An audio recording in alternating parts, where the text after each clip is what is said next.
All right, and we are live. Hey, everybody, welcome to the Neurosurgery Journey. My name is Liam Goldman. I'm a fourth year medical student. And today we're going to be diving headfirst into a topic that is seemingly only going to become more relevant across the professional world in the years to come.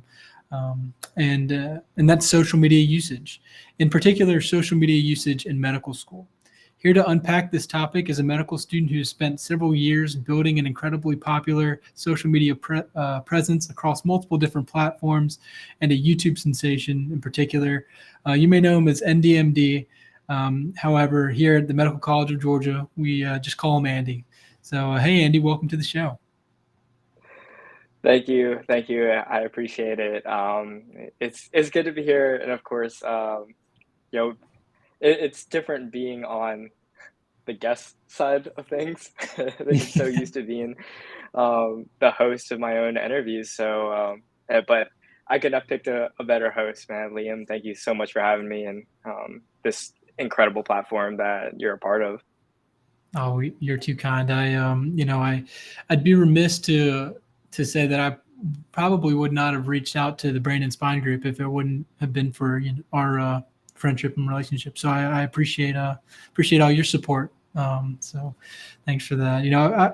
I have the pleasure of not only calling you a classmate but also a friend. And it seems like whenever we go out to grab a meal or the topic of social media and stuff comes up.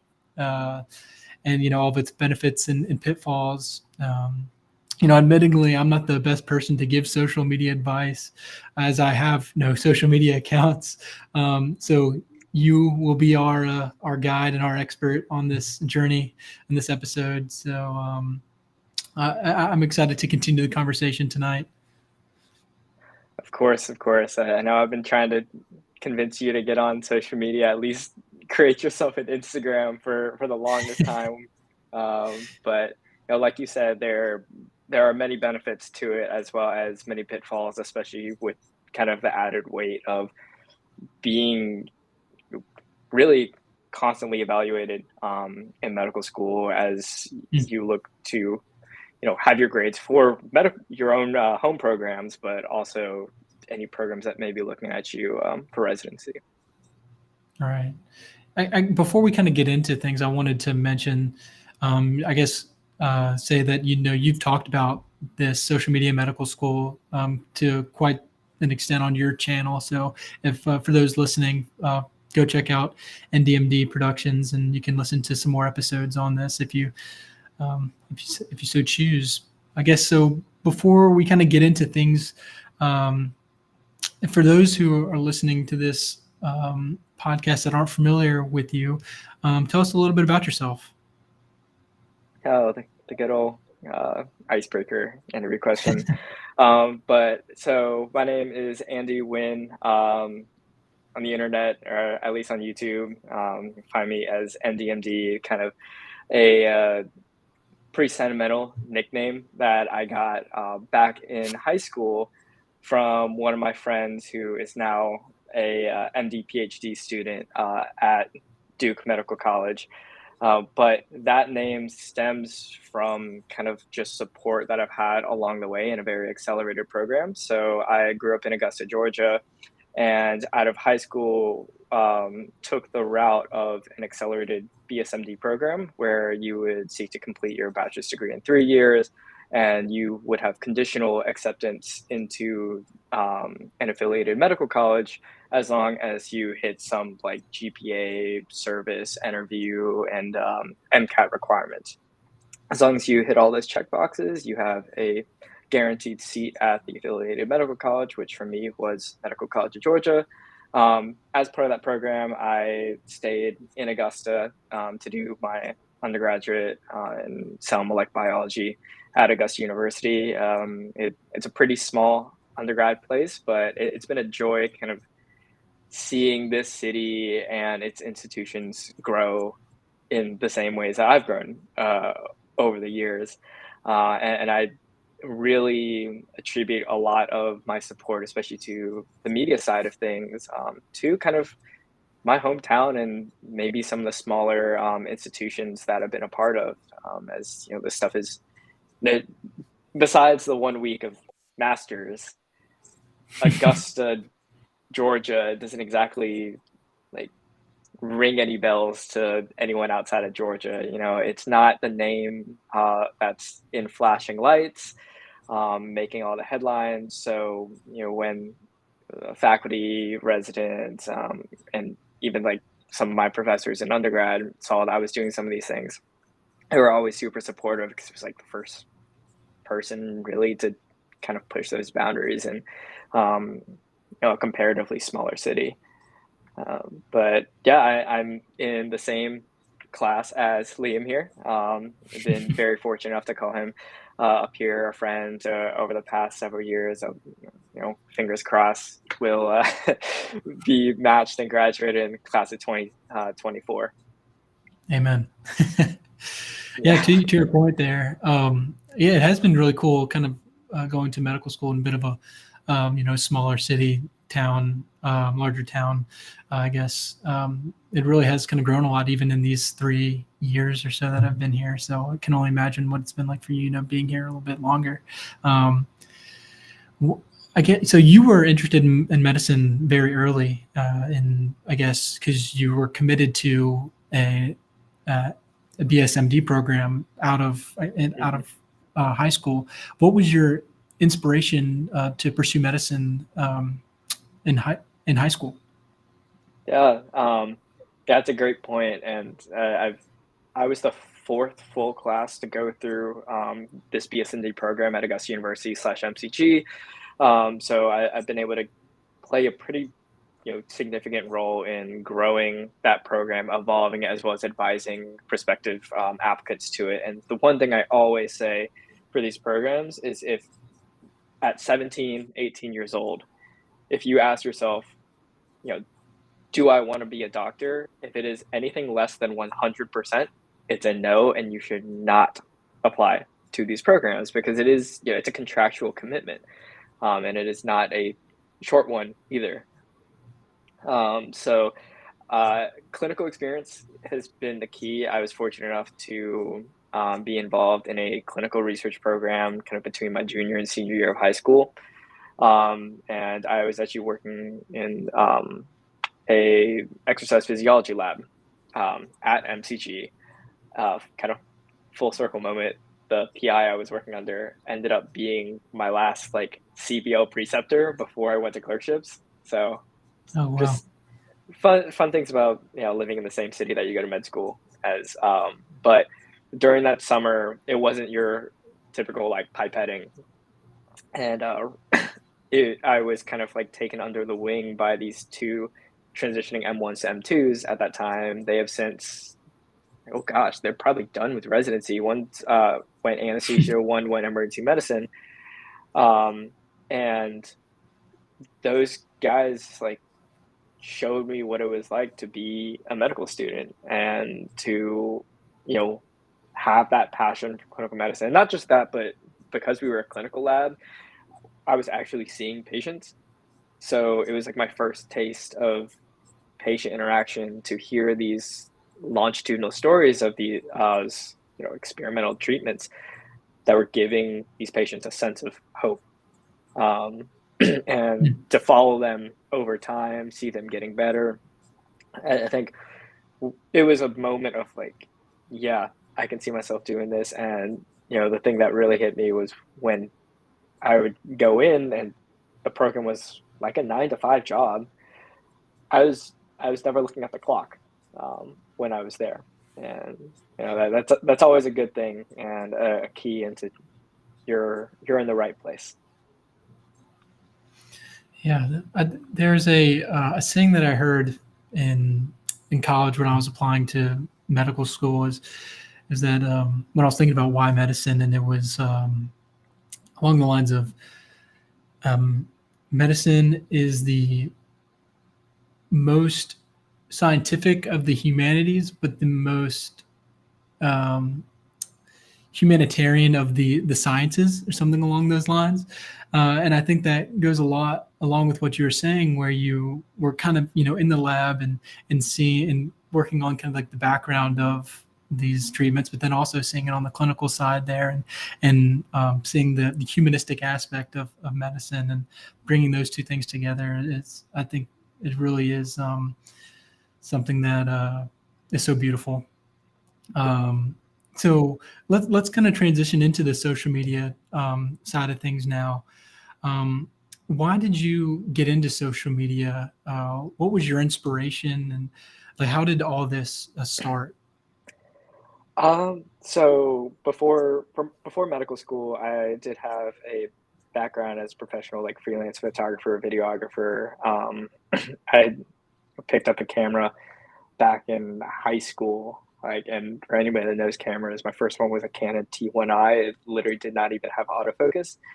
Um, but I was like student section leader, student body president, all the stuff that literally does not matter at all anymore back in high school. But I was part of hyping the student body up and making things look really, really cool to get students to these events. And I found that photography was such a fantastic way of capturing moments and emotions, and propelling the people who are watching or viewing such content towards action. And Hmm. I think I really found joy in that. Just started off on my own, learning from YouTube videos, and making my own trial and errors along the way. In college, I continued doing photos, got more into like event and portrait photography, and then for the student ministry I was a part of, I got like semi-formally trained in video side of things, and I started working at like our big annual conferences and stuff.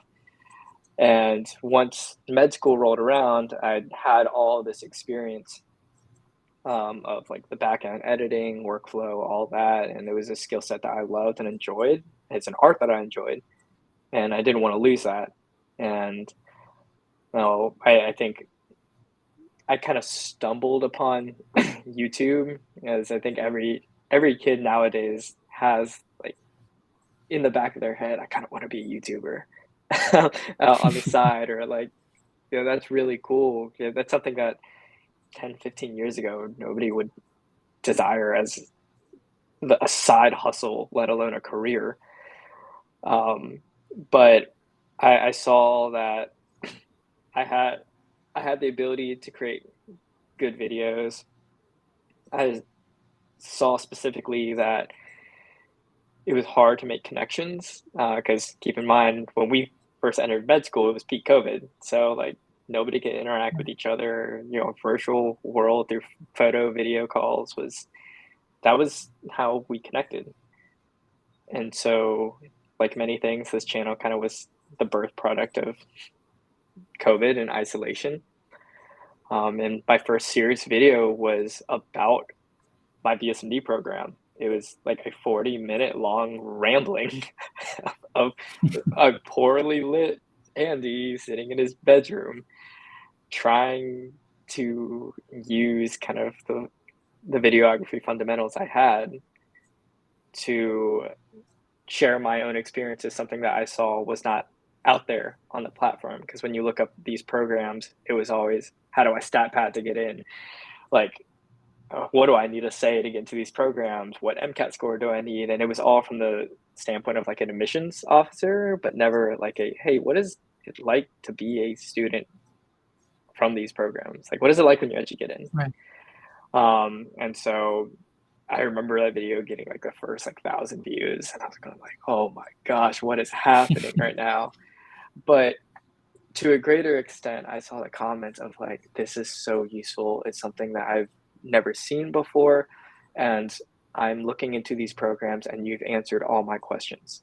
Thank you. And that was like the first time I saw like, man, the videos that you make can really have an impact on people across the country and in the world, in the same way that I was on panels for accepted or prospective applicants for my program. Now I just did a panel basically for the entire country or even world if you want to apply to this program. And so that outreach was huge. And again, kind of riding that revelation of the first couple of comments. You know what? Okay, this is this is worth doing. It's something more than just I'm trying to be YouTube famous, or like I want to get as many Mhm. views as possible, get a giant plaque or whatever. There's real substance to it. I think the success of your channel is definitely a testament to that you're really reaching and striking a chord with individuals around the world. Um, I want to, I guess, share a story. Um, when we first got to medical school, we had orientation week, and I remember sitting there chatting with my little orientation group, and they were they said, have you met the YouTuber yet? Have you met the, there's a there's a student in the class who does YouTube. And I was like, no, no. And I just remember hearing your name, Andy. And I was like, oh my gosh, I got to meet this guy. Everyone loves him. And I remember seeing you outside in front of the Education Commons, and filming a video. I was like, oh my gosh, that's the guy. That's the guy. I got to go meet him. And now here we are, 3 years later. Consider you one of my closest friends here in school. So it's really, really cool. I want to so you've been in the game for a while, and you've talked to many students, you've talked to residents, physicians, nurses, PAs, almost all facets of the medical field. And through these experiences, what are some things that you've learned about social media and its function in medical school? Maybe just for the common medical student who doesn't consider themselves a content creator, just the typical medical Mm. student making their way through school. So I think a big thing that will, I'm not going to say strike a chord with some of the older generation, but I think is an idea that is consistently being challenged, is that, like, I'm just going to use a quick example. I was on my sub-I, and we have like an operation that we need to do with my intern. We got a couple minutes between cases. This is a approach that the intern had no idea how to do. Neither did I. We go up to the resident room, and like, 10, 20 years ago, what are you doing in those minutes? You're opening up a book. You're going like, oh my gosh, okay, what is this approach? What are structures involved? You know what I saw? I was sitting behind his office with my laptop open while he was sitting at his cubicle on his computer. We were watching the same YouTube video of that approach. And that really comes to show like how things have really changed as far as medical education goes. And a lot of attendings will admit it too, that like you can consume and understand like a chapter's worth of information in a 5-minute video if it's really well done. And that's the beauty of where we are now. And not just that, but it's free. It's on YouTube.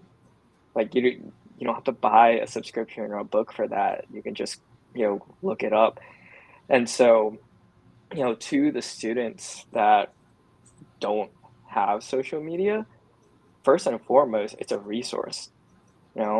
I'm working on, hopefully in the next couple weeks, submitting a manuscript about how program social media is perceived and can be better optimized for applicants in the field of anesthesiology. Because we sent out a huge survey wondering for the past classes that have graduated, how did you use social media to find out about your program? And a lot of them do. They search Instagram, they search Twitter, they search Facebook, they see videos on the program website and are like, okay, this is something that I can quickly consume and get an idea of the culture of the program, who's there, even scheduling within the years, all this information that you want very, very quickly. And if done well, that sticks with whoever's consuming that content way more than an essay or like, here's a PDF booklet of what we have to offer. So it's such a huge resource now when done correctly, within medical school and particularly just like academic medicine. Um, and then on top of that, not only is it a resource, but it's a form of connection. I think that can be understated a lot, but the amount of opportunities I've had, um, to just talk with a chief resident, to talk with an intern resident, to talk with a attending from a completely different institution that like we have no reason to ever talk to each other except for the fact that hey, we're both making videos and I'm really interested in the same field you are. Let's talk and see how we can work together. Like those are doors and opportunities that I think will go buried in the conversation of social media and medicine because I think a lot of the, the connotation of it is it's a red flag. You're going to get immediately canceled. You know, watch your every single step, watch your every single upload, which I'm not saying that you don't have to, you still do, but there is definitely opportunity within it that can be taken advantage of if you do it well. That's a good point. Good point of transition as well. Social media as a student, I feel like can be a fine line. As you mentioned at the beginning, right? We as students, we're kind of under this, microscope. Where we're constantly being evaluated, and so you can use it to benefit yourself, but you could also use social media to possibly hurt yourself. And so, what I guess kind of explicitly are some ways that you could use social media in a way that might um, harm your chances of the ultimate goal of matching into a residency program? Yeah, so I think, you know, I get a lot of questions within like my email inbox and just like in general for people who want to start their own social media pages and everything. And my first question to them, after they get it all out of their system of, hey, what camera do I buy? What platform should I main? What's my content strategy supposed to be? I'm like, why do you want to do this? It, is it for is it for views? Is it for subscribers? Is it in the hopes that one day you can monetize this? Is it in the hopes that one day this gives you the opportunity to leave medicine? If it's any of those, you failed before you've uploaded your first video. Not to say that any of those intentions are inherently wrong, but people can smell that out, when you're uploading. I truly believe that some of the best creators are the ones who are just authentic, that really keep things real, and that's how they keep the audience that they do. I try my best to do that, but at the same time, it's like there's a lot of hardships in med school that I think you have to keep tied down, because they're personal. There's a fine line between being a good resource, being a good role model, and just venting to the world. Right. So, um, my rule always with scrubbing through all my videos whenever I do my interviews, I'm going frame by frame by frame, blurring out anything that could even have a possibility of a HIPAA violation. I When I first started my YouTube, I I was upfront. I emailed our dean, I emailed like the media people and was like, "Hey man, I want to do this. I have this background. Who do I need to talk to?" And so that I can let them know I'm doing this and that like if there's anything I can't record or there's any rules I need to follow, that I abide by them, you know? Because I'd much rather be upfront and honest with the people that are above me and evaluating me than to just do it and then get an angry email like way down the road. And Right. if you're honest about why you're doing it, they're going to be supportive of it. And that's why I'm very grateful for MCG. They were very supportive of what I was doing because they saw that it was very beneficial to students everywhere. And so I would say, like, before you post anything or you get going with this, if you're in medical school, just ask your dean, ask your advisors, just be like, hey, this is something that I'm doing. I want to be able to do this right. So who do I need to talk to? And that just clears the air between everybody, makes sure everybody's on the same page. Because a lot of trouble with social media comes from just miscommunication and leading to misinterpretation. Right.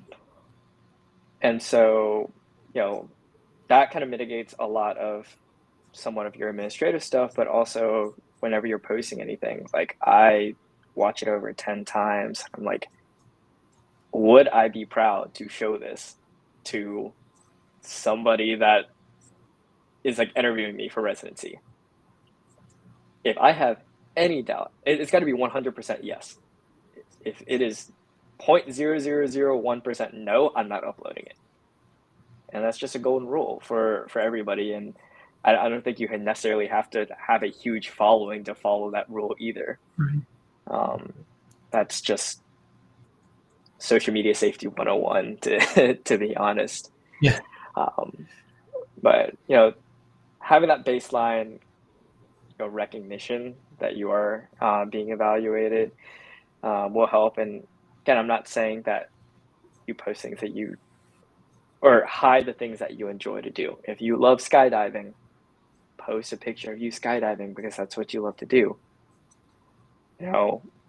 It's just there are pictures, words, videos that are best not uploaded and best, broken down amongst people you trust, your friends, your family, your advisors. And I can't really have any rules as far as like where that line is. But just use your best judgment. Everybody in medical school is smart. So follow your gut. If your gut says don't post this, don't. I think that's really well said. One thing that I didn't really think about until you brought it up, right, is the idea of HIPAA violations. That's something really important that medical students in particular have a unique, I guess, could possibly have a unique issue with social media. It's really, I remember at the beginning of our school years when they started rolling out the vaccines, and we had big vaccination clinics, and it was a really exciting time.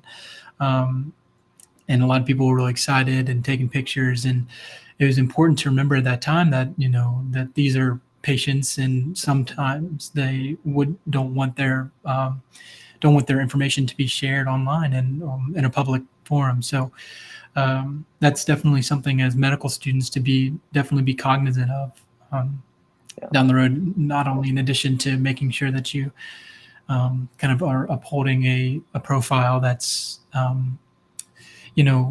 professional in a way, but also I guess showing who you are and your interests. And to that point, I'd like to ask, how do you recommend someone balance your professional image versus your non-professional or lifestyle outside of medical school and medicine on your social media?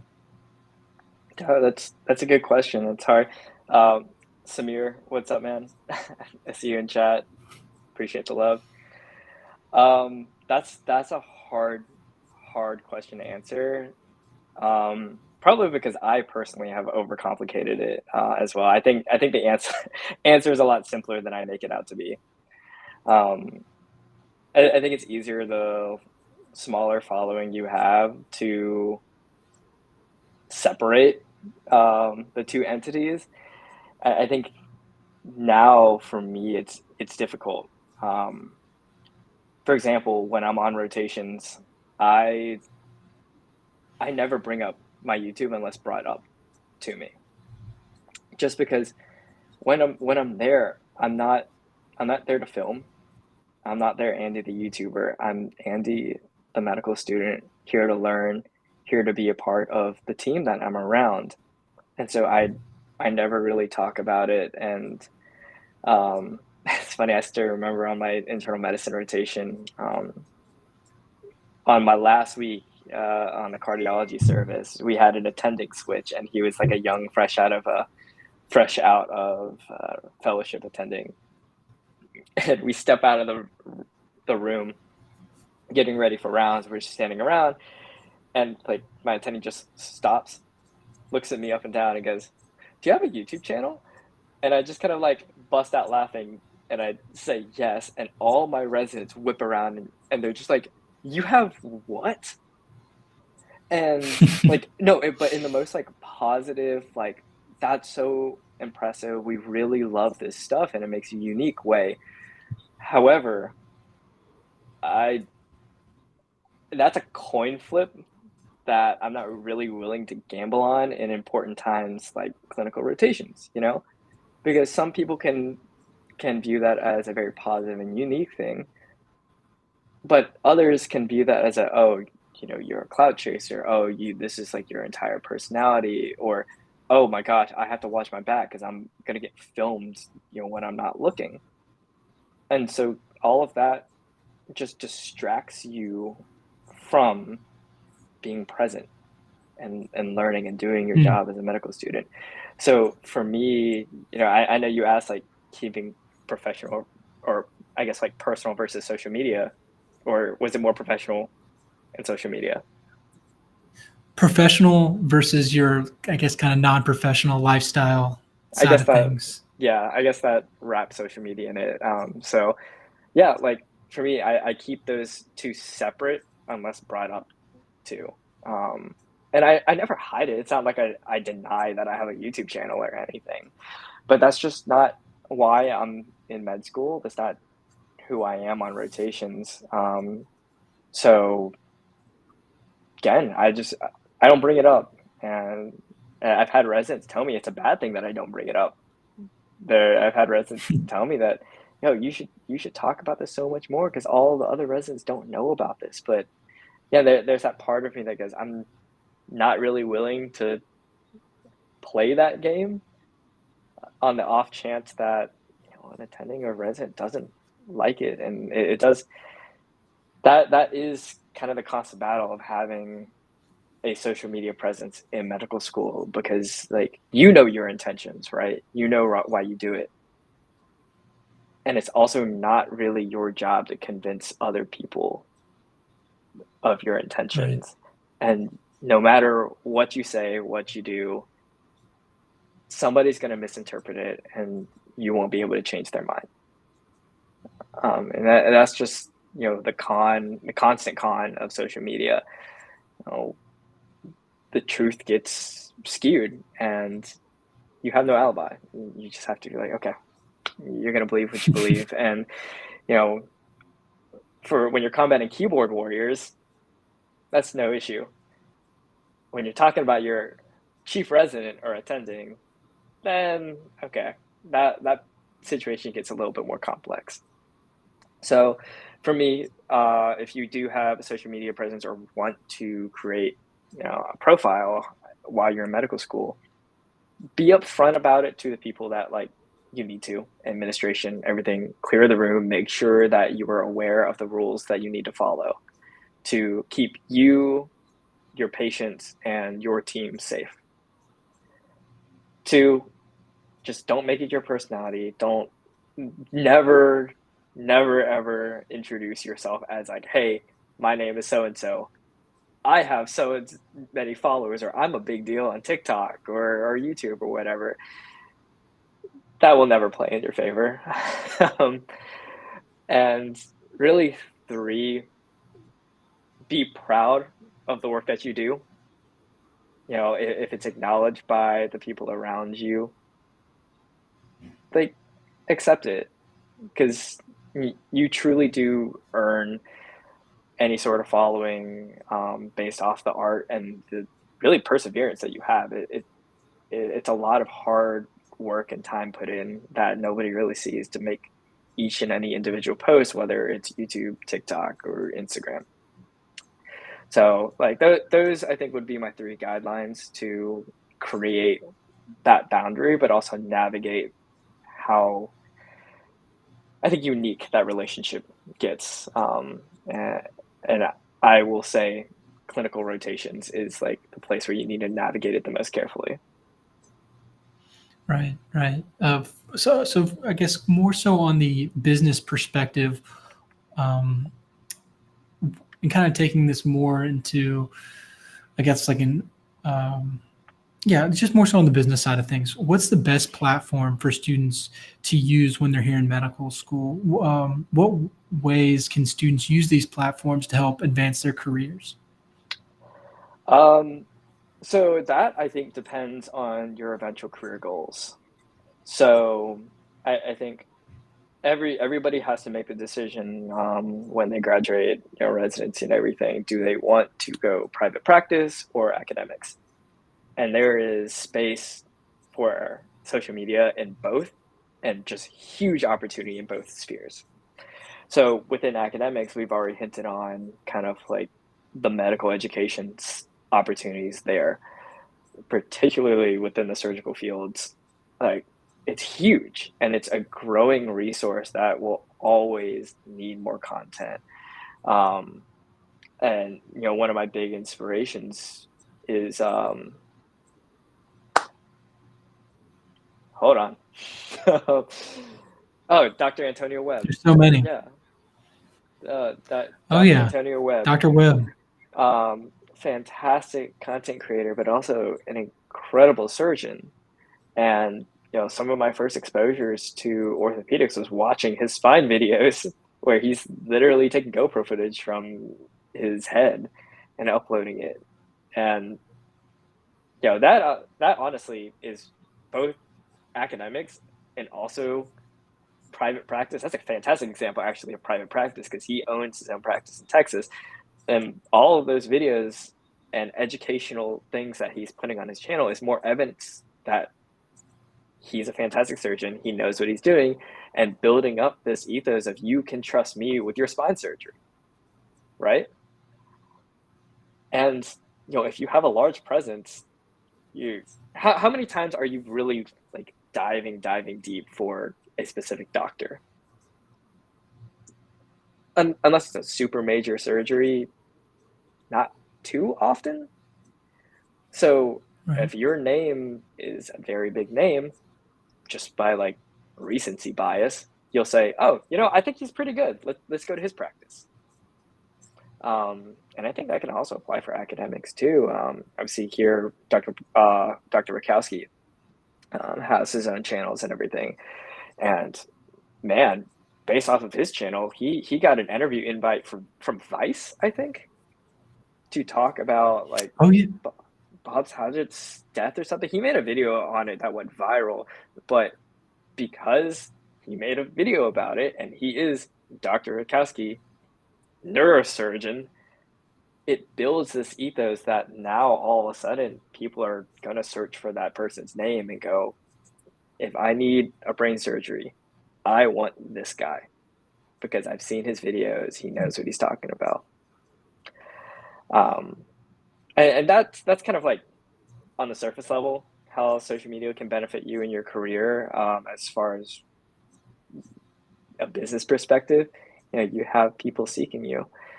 But again, kind of going back to academics, it's a way of recruiting potential applicants to your program. And no matter what specialty you have or you're going into, it's a way of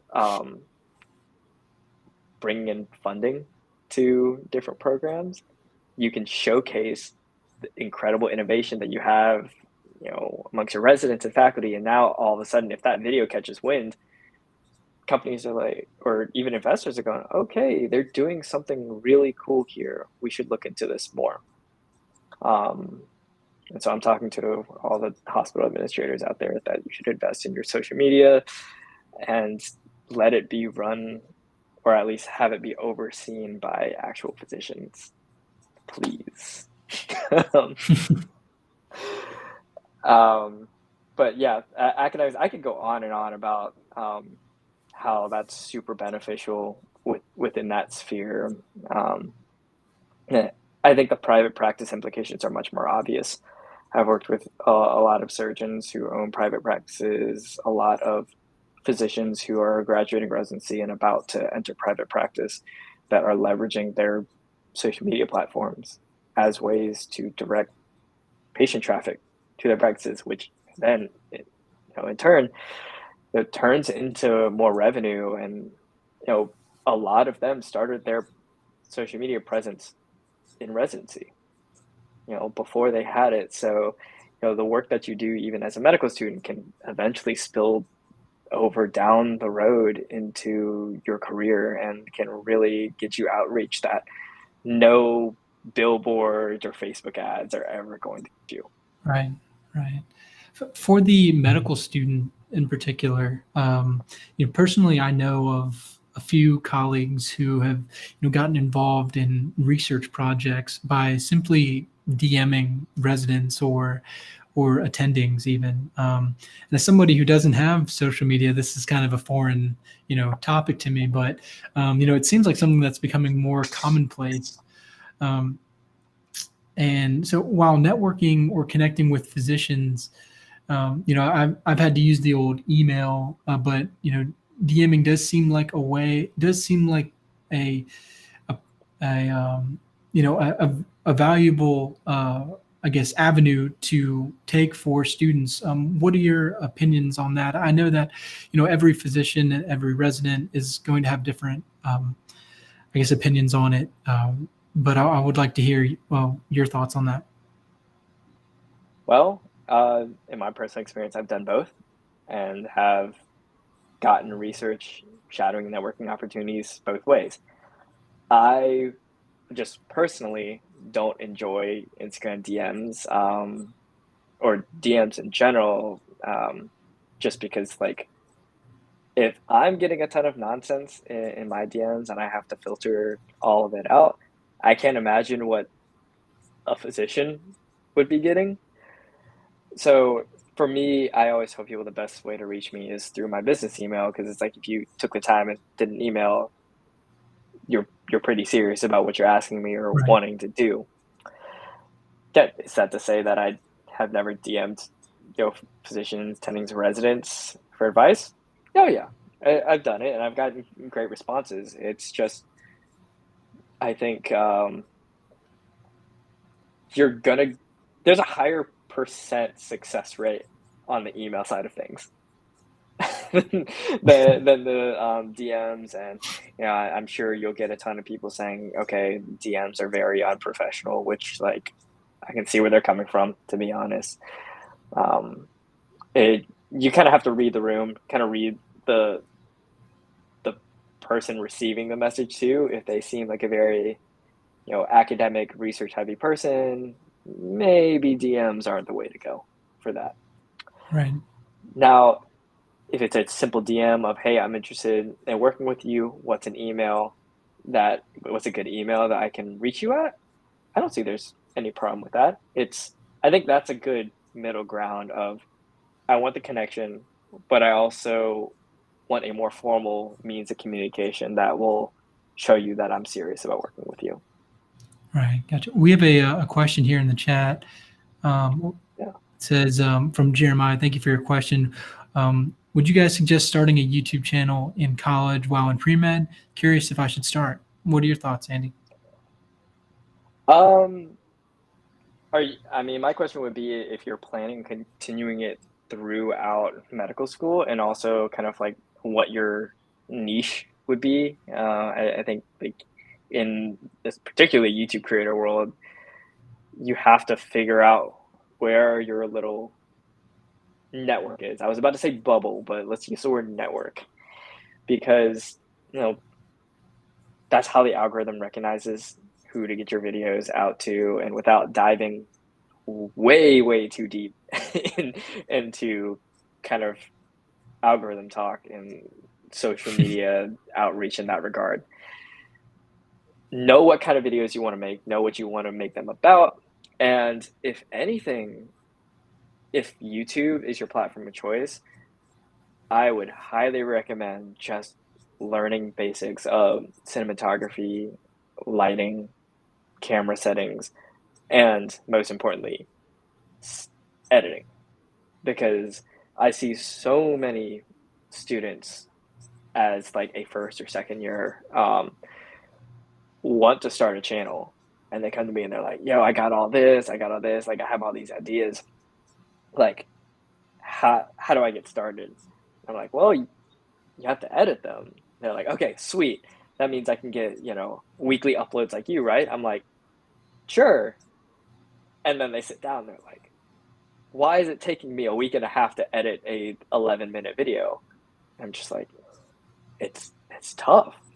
And that just takes time. And, I credit a lot of my ability to keep up with my videos while in med school to my previous professional background, because I already knew my workflow for editing.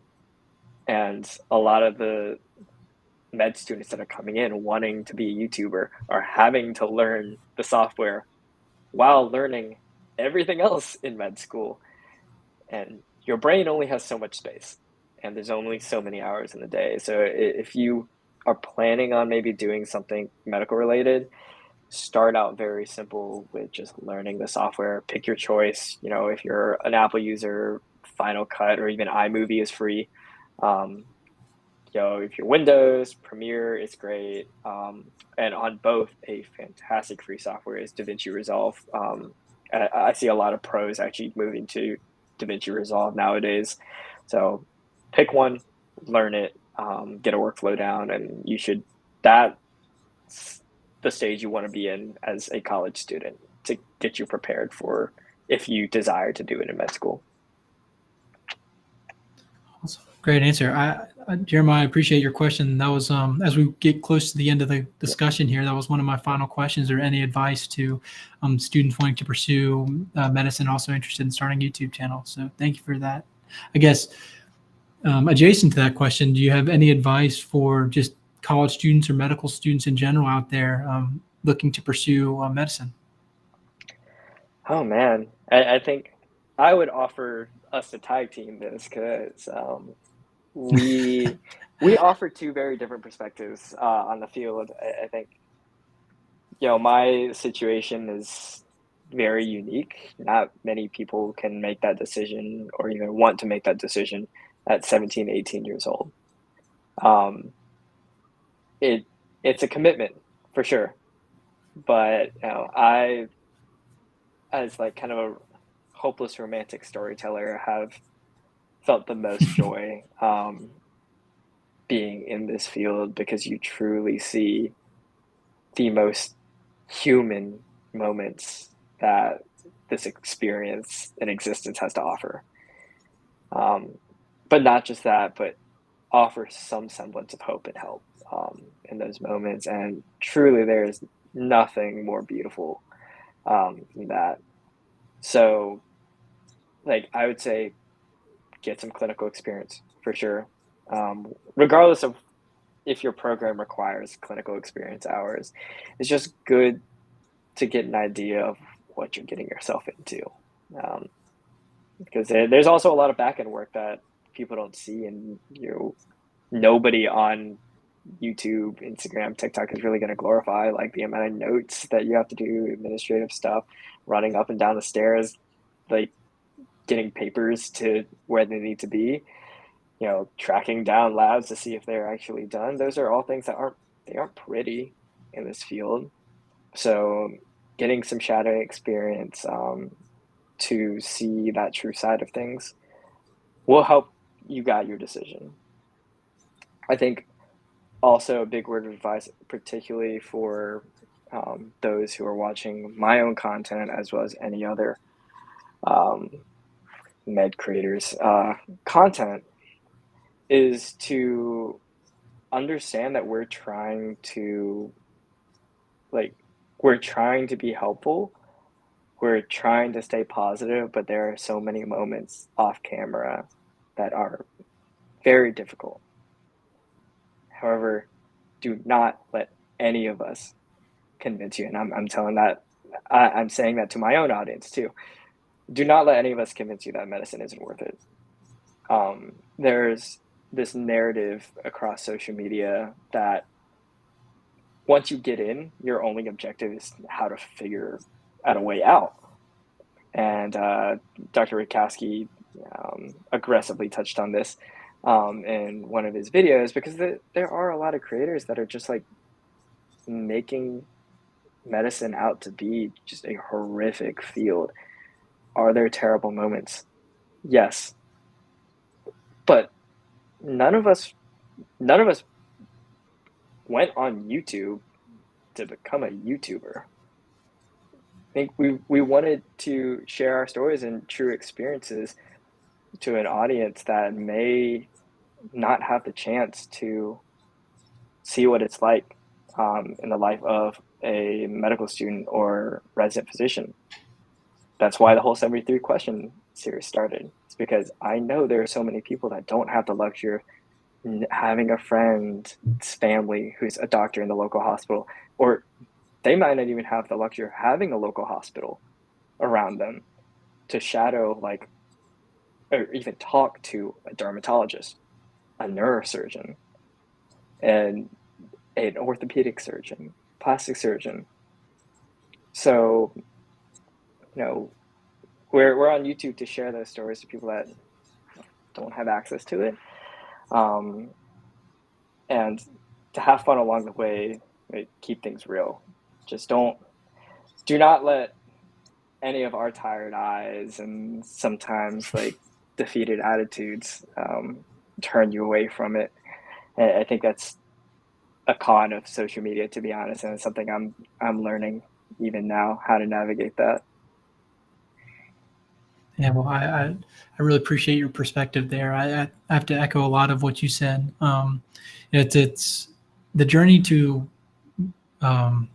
being a physician, getting that MD at the end of your name there it's long and it's hard. It's not easy, but to be able to put your hand on someone's shoulder and say, like, I can help you. I can get you through this, or to see somebody who just completely turn a corner on with the disease and heal right before your eyes or even be able to fix that with your hands is so incredible. Such an incredible experience, and so keep pushing. If it's something that you're interested in, explore it. Like Andy said, get involved, shadow, do what you can there, just to see if it's for you, because it's not for everybody. And if you don't think it's for you, then don't continue to push a square peg into a round hole. Just it's not for everybody, and that's all right. But keep pushing if it's what you're passionate about. And so, Andy, I appreciate your time. I know you're really busy with everything on the clinical side and also on your social media side. You're doing some incredible things. Oh, look here, we got a final question. I'll put that up on the screen here. So, while studying in med school, does it get easier to focus on studying because of the habit building? Thank you, Jeremiah, for your question again. Andy, you can take that one. Yes. Although easier to focus on studying. I don't know if I would say it's easier to focus. I think it's more just it becomes a part of who you are. And therefore, because of the habit, it's just like it doesn't feel like work anymore. It's just like, okay, I wake up, I know what I want to study, and I don't think it necessarily like makes it easier to focus, but there is an intrinsic motivation when you have the baseline habit set, and especially once you get to your clinicals, you're no longer studying because crap, I need to make this score on this test. It's I need to study because, man, this is gonna show up in one of my patients like tomorrow. and, and so that definitely makes things a lot easier. But I will say, as kind of a habitual Anki user, that I get used to waking up and just slapping the space bar. Again, I don't know if I don't know if focus is the right word. Liam, do you have any any takes on it? Um, so while studying in med school, does it get easier to focus on studying because of the habit building? Um, yes, I guess in a way, you do get better at understanding how you learn and what works for you. I think in college, every class was something different, and I think to an extent here in medical school, every kind of topic I approached a little bit differently. But um, you kind of are able to adjust more, and you're more adaptable to different styles of teaching and the different topics that you study. It's the I wouldn't say it gets much easier to sit down for a long extended period of time and study. That's, I guess, for me, against my nature. I think I'm a little bit more ADD, like to be a little bit more active throughout my day. So it's not been the most natural thing for me.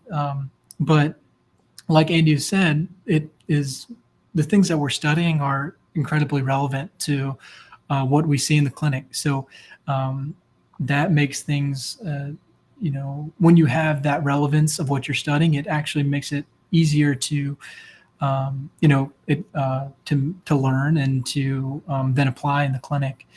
Um, Thank you for that question, Jeremiah. I appreciate it. Um, and we have a question: where are you headed for residency? We don't know yet. I We will hope to head for know. residency. Yeah, yes. I hope at some point that will happen. Maybe catch us maybe we'll come back in a year and we'll let you know then. Um, if all goes to plan.